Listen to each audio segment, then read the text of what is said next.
कार्यक्रम कहो भैया जी।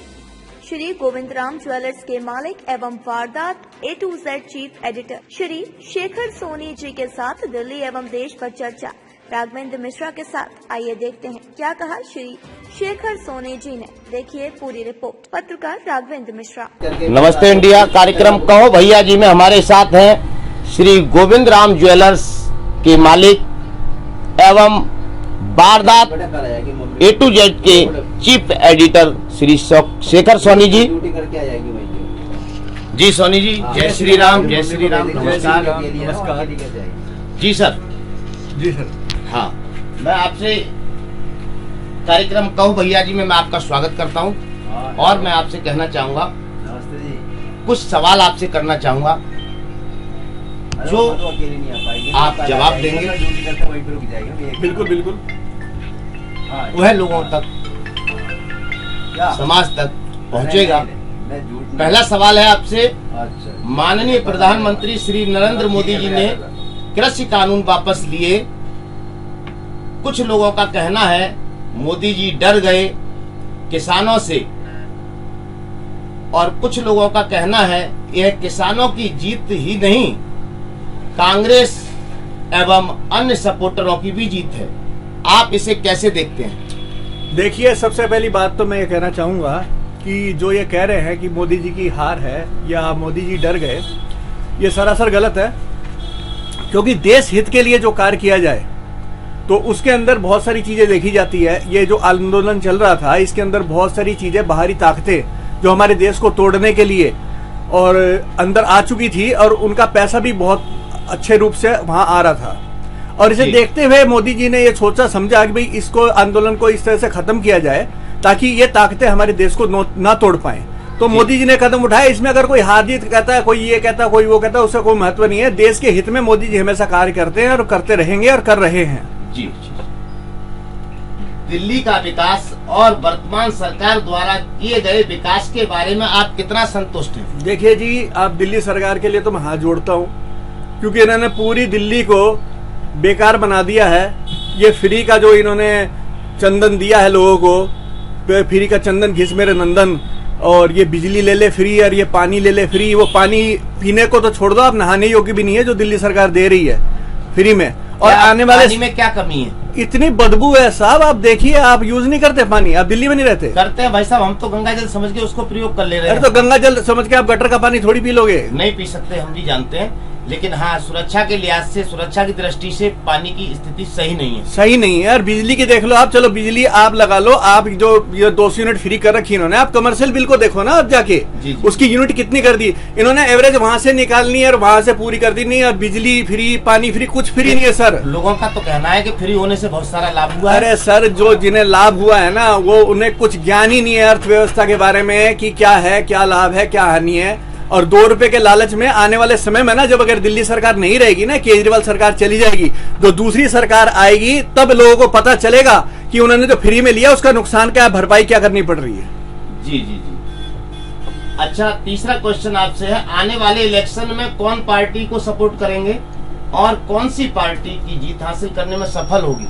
देखिए साहब, सबसे बड़ी बात क्या है कि पार्टी जो है, जो देश हित के अंदर कार्य करेगी, जो देश के बारे में सोचेगी, देशवासियों के बारे में सोचेगी जी, ताकि जो अभी हाल ही के अंदर अफगानिस्तान के अंदर आपने देखा था जी, जो लोग अपना देश छोड़ के भाग रहे हैं, अपना घर छोड़ के भाग रहे हैं, वो टायर पे चढ़ रहे हैं, कोई हवाई जहाज से गिर रहा है, जी, तो वो सब चीजें इस देश में ना हो।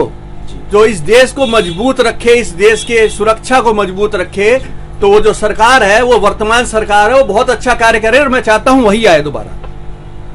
जी। अच्छा, सवाल आपका चौथा सवाल है, उत्तर प्रदेश में गायों के लिए सुरक्षा संरक्षा सरकार की नीति कैसी लगी आपको? बहुत सराहनीय है सरकार, और मैं चाहता हूं कि ये नीति पूरे देश में लागू हो। बहुत ही सराहनीय है। लेकिन कुछ लोगों का कहना है, कुछ समाजवादी भाइयों का भी कहना है, मैंने कई बार उनके मुंह से सुना है, कई किसानों के मुंह से भी सुना है कि जब से मोदी और योगी आए हैं तब से खेतों में गाय ज्यादा से ज्यादा नुकसान कर रही हैं। देखिए, सबसे बड़ी बात यह है कि अब उन किसानों से या उन जो बोल रहे हैं व्यक्ति, उनसे आप ये पूछिए कि कौन सी गाय मोदी की है और कौन सी गाय योगी की है। ये तो आपने बड़ी अच्छी बात कही है ना? जी। भाई अगर जो गाय योगी की है या मोदी की है तो भाई उसको पकड़ा जाएगा। आपका कहने का मतलब उनकी पर्सनल कोई गाय या वो गाय है किसकी सर? जी जी, गाय किसकी है? किसानों की। हाँ, जी जी। जब किसानों की गाय है, किसानों के खेत है, तो दोस्त मोदी और योगी कहाँ से आ गए इसके अंदर? मैं समझ रहा हूँ, गाय किसान की और खेत भी किसान के।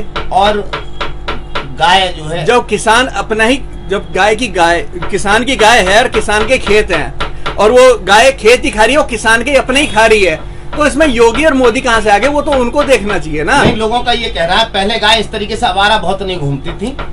देखिए ऐसा नहीं है, लोग जो कह रहे हैं, अब देखो गाय जो है, आप हमारी मतलब हम माता मानते हैं गाय को। क्यों मानते हैं? उसका बहुत बड़ा कारण है। जी जी। गाय ही एक ऐसा पशु है जिसके हर चीज उपयोग में लाई जाती है। मल मूत्र जी जी भी उसका दवाई और आप मतलब समझ लो कि क्या बोलते हैं उसको, पूजा पाठ में जी जी प्रयोग में लाया जाता है। पूजा पाठ में जी जी, मतलब उसका मल मूत्र भी पूजा पाठ में जिसका प्रयोग में आता हो, उपभोग में आता हो, तो उसका क्या है, वो मतलब कि वो पूजनीय है। हम लोग पूजनीय मानते हैं और हमारे देश माननी भी। किसानों से आपका क्या कहना है इस आरोप के बारे में? देखिए किसानों, ये आरोप झूठे हैं सारे। किसानों की गाय है, पहले भी गाय थी, किसानों की थी, ऐसा कुछ नहीं है।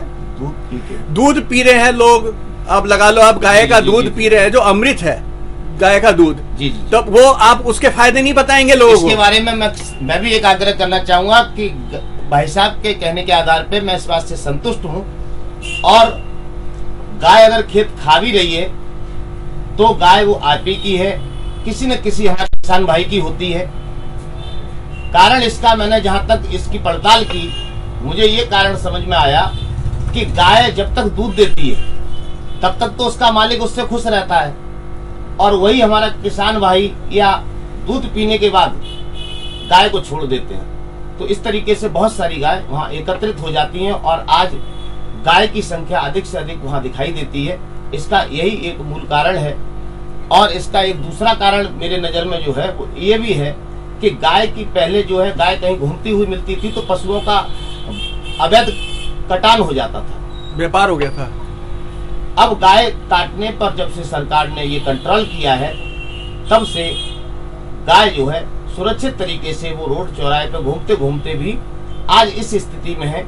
और इसके लिए, इसके संरक्षण के लिए सरकार से क्या कहना चाहेंगे, जिसमें किसानों का भी नुकसान ना हो और सरकार का भी नुकसान ना हो।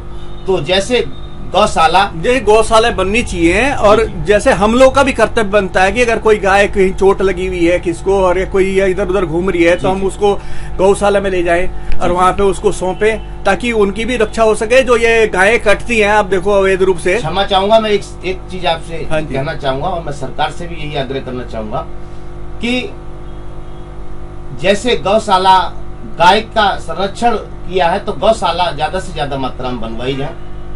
अभी गौशाला का समुचित विकास न हो पाने के कारण ये स्थिति है।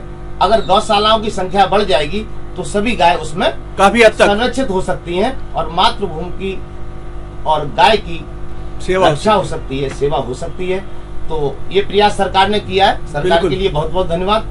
लेकिन इसको जल्दी से जल्दी, इसमें हम लोगों को भी करना चाहिए प्रयास। आपको भी इसमें पहल करना चाहिए। बिल्कुल, सब हमको, आपको सबको मिलकर करना चाहिए। सरकार ने देरी की है, ये तो आप मानते हैं। सरकार ने देरी की है, लेकिन ठीक है, लेकिन कर रही है, वो काफी हद तक कर रही है। किसान भाइयों का नुकसान न हो और किसान भाइयों को अपने अपने खेत में रात पे न लेटना पड़े, अपने घर में ही अपना विश्राम कर सके, उन गायों को संरक्षण करने हेतु सरकार का प्रयास बहुत अच्छा लगा और इसमें थोड़ी तेजी लाने की आवश्यकता है। इसी के साथ राघवेंद्र मिश्रा, धन्यवाद।